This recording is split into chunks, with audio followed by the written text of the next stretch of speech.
Hello everyone, welcome to Shehran. যারা বিভিন্ন ডিস্ট্রিক্টের সিএইচও ফর্ম ফিল আপ করতে চাইছো, কীভাবে ফর্ম ফিল আপ করবে সেই নিয়ে আমরা আজকের ভিডিওতে আলোচনা করব।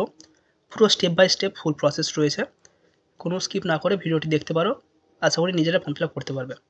তো এখানে ফর্ম ফিল আপ করার জন্য আমরা প্রথমে ক্রোম ব্রাউজার যে কোনো ওয়েবসাইটে চলে আসবো। এখানে এসে সার্চ করে নেব ডব্লিউবি হেলথ।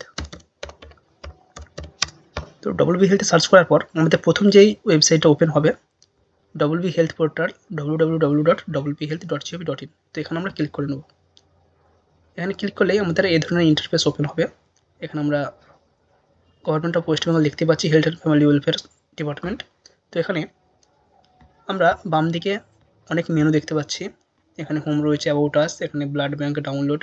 তো এগুলো আমরা কিছুটা স্ক্রল করে নিচের দিকে যাব। এখানে নোটিস টেন্ডার আর্চিভ, তার নিচে রয়েছে রিক্রুটমেন্ট। তো রিক্রুটমেন্ট অপশন আমরা ক্লিক করে নেব। রিক্রুটমেন্টে ক্লিক করার পর আমাদের এই ধরনের ইন্টারফেস ওপেন হবে। এখানে আমাদের সমস্ত ডিটেলস রয়েছে, যতগুলি ভ্যাকেন্সি আমাদের পাবলিশড হয়েছে, হুগলি, মালদা, মুর্শিদাবাদ, রামপুরহাট সমস্ত জায়গার সিএইচও রিক্রুটমেন্টের নোটিফিকেশান এখানে রয়েছে। এবং উপরে আমরা দেখতে পাচ্ছি একটি জিনিস ডান দিক থেকে বাম দিকে চলে যাচ্ছে, recruitment for various post under NHM। এই যে লেখাটা সরে যাচ্ছে, এই লেখাটার উপর আমরা ক্লিক করে নেব। এই লেখার উপর ক্লিক করলে আমাদের এই মেন পেজে চলে আসবে, যেখান থেকে আমরা সমস্ত ডিস্ট্রিক্টের অ্যাপ্লিকেশান করতে পারবো। প্রত্যেকটা ডিস্ট্রিক্টে অ্যাপ্লিকেশান করার জন্য আলাদা আলাদাভাবে পেমেন্ট করতে হবে এবং আলাদা আলাদাভাবে ফর্ম ফিল আপ করতে হবে। একটা ডিস্ট্রিক্টে যে সমস্ত ফর্মগুলো বেরাচ্ছে, staff nurse, CHA, community health assistant বা সিএইচও, প্রত্যেকটা ডিস্ট্রিক্টের যদি প্রত্যেকটা পোস্টের জন্য আমরা অ্যাপ্লাই করতে পারি, তাহলে প্রত্যেকটা ডিস্ট্রিক্টে যতগুলি পোস্ট রয়েছে প্রত্যেকটা পোস্টেই আলাদা করে পেমেন্ট করতে হবে এবং আলাদা আলাদা ফর্ম ফিল আপ করতে হবে। তাদের অ্যাপ্লিকেশান আইডিও আলাদা হবে। তাই একটা ডিস্ট্রিক্টে আমি একটা আইডি দিয়ে অ্যাপ্লিকেশান করেছি মানে বাকিগুলো অ্যাপ্লিকেশান করতে পারবো, সেটা কিন্তু নয়। কারণ এখানে আমরা যখনই ফর্ম ফিল আপ করতে চাইবো, এখানে আমাদের সরাসরি সেই পোস্টের এগেনস্টে রেজিস্ট্রেশন অপশান দেখাবে। তো আমরা একটি কোনো ডিস্ট্রিক্টের অ্যাপ্লিকেশান করবো সিএইচও এই পোস্টের জন্য। এর জন্য আমরা এখানে একটি পেয়েছি মুর্শিদাবাদ ডিস্ট্রিক্টের CHO, community health officer CHO. এখানে রয়েছে মুর্শিদাবাদ সিএইচও রিক্রুটমেন্ট। তো এখানে আমরা অ্যাপ্লিকেশান করে সরাসরি অ্যাপ্লিকেশান করতে পারবো। বাট এখানে দেখো কোথাও নার্সিং বা বিএমএস এই কথাটা উল্লেখ নেই। তো এখানে আমরা অন্য একটি পোস্ট দেখানোর চেষ্টা করছি যেখানে নার্সিং বা বিএমএস সেটা ক্লিয়ারলি উল্লেখ রয়েছে। পশ্চিম Medinipur community health officer GNM post basic BSc পশ্চিম মেদিনীপুর। আমরা এই পোস্টের জন্য অ্যাপ্লিকেশান করব, কারণ এখানে বিএমএস এর আলাদা পোস্ট এবং তার জন্য অ্যাপ্লিকেশানের আইডি বা লিঙ্ক আলাদা রয়েছে। তো আমরা এই অ্যাপ্লিকেশান করার জন্য সরাসরি ডান দিকে চলে আসবো। এখানে বলা হয়েছে দেখো কন্টিনিউ ফর রেজিস্ট্রেশন। এখানে কন্টিনিউ ফর রেজিস্ট্রেশন আমাদেরকে ক্লিক করতে হবে, তাহলে আমরা এখানে রেজিস্ট্রেশনটা করে নিতে পারবো এবং রেজিস্ট্রেশন হয়ে গেলে তারপর পেমেন্ট করে ফর্ম ফিল আপ করতে পারবো। সরাসরি আমরা ক্লিক ফর রেজিস্ট্রেশনে ক্লিক করে নেব। এখানে ক্লিক করলেই আমাদের এই ধরনের একটি পেজ ওপেন হবে।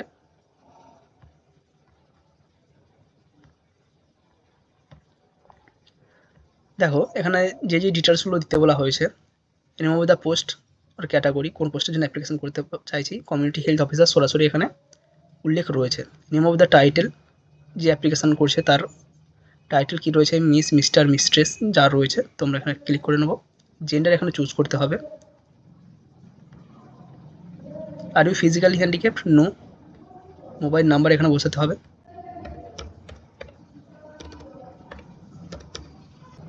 নেক্সট এখানে রয়েছে ইমেল আইডি, এখানে একটি আমরা ইমেল আইডি বসিয়ে দেবো। নেক্সট এখানে রয়েছে ফার্স্ট নেম, এখানে রয়েছে লাস্ট নেম, সেটাও আমাদের বসিয়ে দিয়েছি। ডেট অফ বার্থ এখানে বসাতে হবে। নেক্সট রয়েছে সিলেক্ট ক্যাটাগরি, যে ক্যাটাগরির ক্যান্ডিডেট সেটা বসাবে। যারা এসসি এসটি ওবিসি দিয়েছো তাদেরকে এখানে কাস্টের নাম্বারও পরবর্তী সময় বসাতে হবে। তো জেনারেল এখানে বসিয়ে দিলাম। Is currently working under NHM, যদি এখন কাজ করে থাকো NHM এর আন্ডারে তাহলে সেখানে ইয়েস করতে হবে, নাহলে নো করতে হবে। তো আমরা এখানে নো করে দিলাম। যদি কেউ ইয়েস করো সেক্ষেত্রে তাকে এনওসি প্রোভাইড করতে হতে পারে। তো এই রেজিস্ট্রেশন করার পর আমাদেরকে সেভ অপশানে ক্লিক করে নিতে হবে। সেভ অপশান হয়ে গেল, আমাদের সেভ হয়ে গেল। এখানে যে নেক্সট স্টেপে যাওয়ার জন্য একটি অ্যাপ্লিকেশান দেওয়া রয়েছে, এই অ্যাপ্লিকেশান আইডিটা সবাই অবশ্যই স্ক্রিনশট হোক, ছবি তুলে হোক, লিখে হোক রাখো, কারণ এটা অনেকে হারিয়ে যাচ্ছে, এটা অনেকে বের করতে অসুবিধা হচ্ছে সার্ভার প্রবলেমের জন্য। তো এখানে এই ওয়েবসাইটে পেমেন্ট করার জন্য এখানে আমরা click here for next step এখানে ক্লিক করে নেব। এখানে ক্লিক করার পর এখানে যে আমাদের অ্যাপ্লিকেশান আইডিটা ছিল সেই অ্যাপ্লিকেশান আইডিটা বসাতে হবে। নেক্সট এখানে এন্টার ডেট অফ বার্থ এটাও এখানে বসাতে হবে।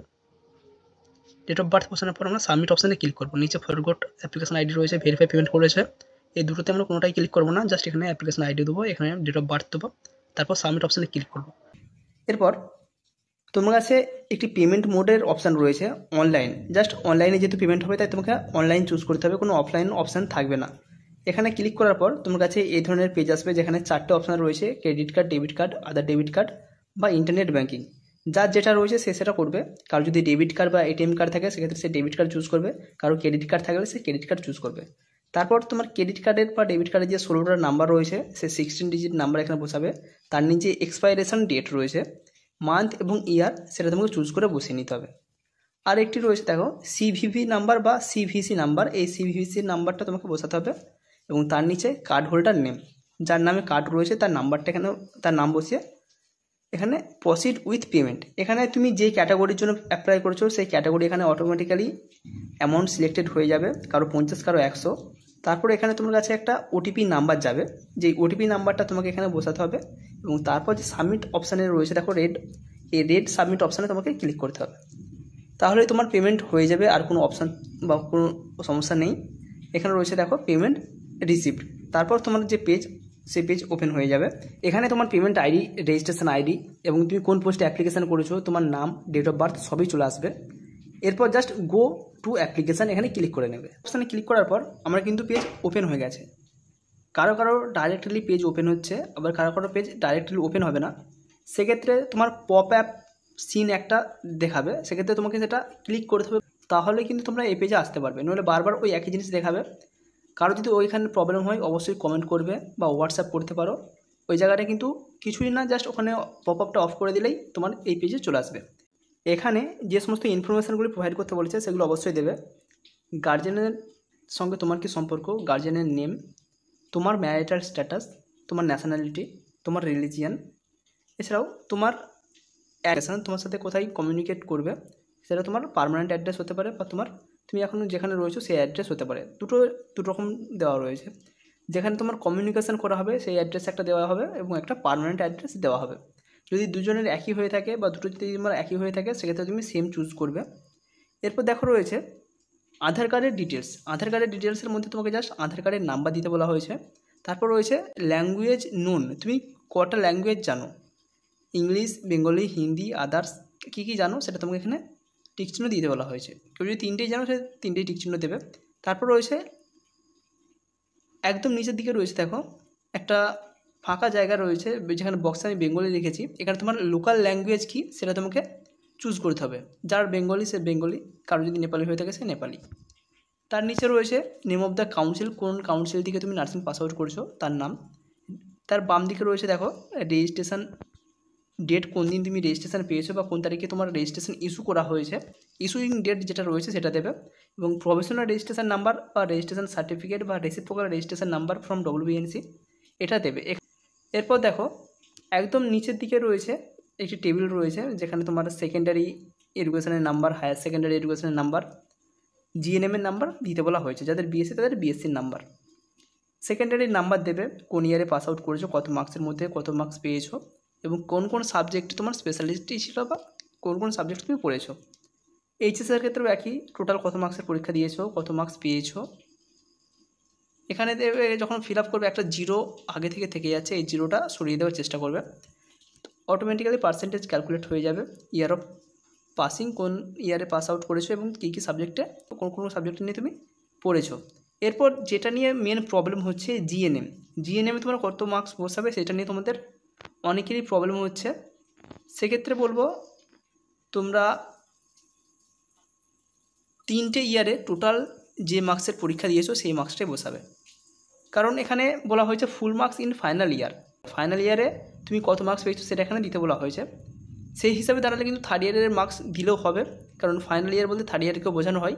তবুও বলবো তোমরা 3টে ইয়ারের মার্কস দাও। লাস্ট ইয়ার কিন্তু 1600 নাম্বার দিয়েই ফর্ম ফিল আপ করা হয়েছিল এবং সেটাই কিন্তু অ্যাপ্রুভড করেছিল, সেক্ষেত্রে 1600 নাম্বারটা দেওয়াটাই বেস্ট হবে। তাছাড়া তুমি যদি এখন 1600 নাম্বার দাও তোমাকে যে ক্যান্সেল করে দেওয়া হবে সেটা কিন্তু নয়, যখন ভেরিফিকেশান হবে তোমার যদি 400 নাম্বারের মধ্যে হয় তাহলে ওনারাই কিন্তু ঠিক করে নেবেন, তোমার যদি 1600 নাম্বারের মধ্যে হয় তাহলে এটাই ঠিক থাকবে। সুতরাং কেউ যদি 400 নাম্বার দিয়ে অ্যাপ্লিকেশান করে দিয়ে থাকো সেটাও ভুল নয়। কেউ যদি 1600 নাম্বার দিয়ে অ্যাপ্লিকেশান করে থাকো সেটাও ভুল নয়। এরপর নিচের দিকে রয়েছে দেখো proficiency in basic computer knowledge. তোমার কি বেসিক কম্পিউটার নলেজের সার্টিফিকেট আছে? সার্টিফিকেট ইন কম্পিউটার বা ডিপ্লোমা ইন কম্পিউটার এই সমস্ত যদি তোমার কোনো সার্টিফিকেট থেকে থাকে তাহলে অবশ্যই ইয়েস লিখবে। এরপর রয়েছে দেখো upload your photo should be 20 থেকে 30 কেবির মধ্যে তোমার ফটোটা আপলোড করতে হবে, এবং আপলোড ইওর সিগনেচার সেটাও কিন্তু 20 থেকে 30 কেবির মধ্যে হতে হবে। এবার কিভাবে তোমরা ফটোটাকে 20 কেবি থেকে 30 কেবির মধ্যে রিডিউস করবে সেই জন্য বলছি, তোমরা তোমাদের প্লে স্টোরে যাবে, সেখানে গিয়ে ফটো কম্প্রেশন বা কম্প্রেসার বিভিন্ন অ্যাপ রয়েছে, photo reducer, photo compressor, photo size reducer, বিভিন্ন অ্যাপ রয়েছে। সেই একটা অ্যাপ ডাউনলোড করবে, সেখান থেকে গিয়ে তোমরা সহজেই কোনো একটা ফটোকে তোমার যতটা প্রয়োজন সেই কেবির আন্ডারে নিয়ে চলে আসতে পারবে। আমি অলরেডি কপি করে রেখেছি বা আমি অলরেডি কাজটা করে রেখেছি, সেজন্য এখানে জাস্ট চুজ ফাইল অপশানে ক্লিক করব।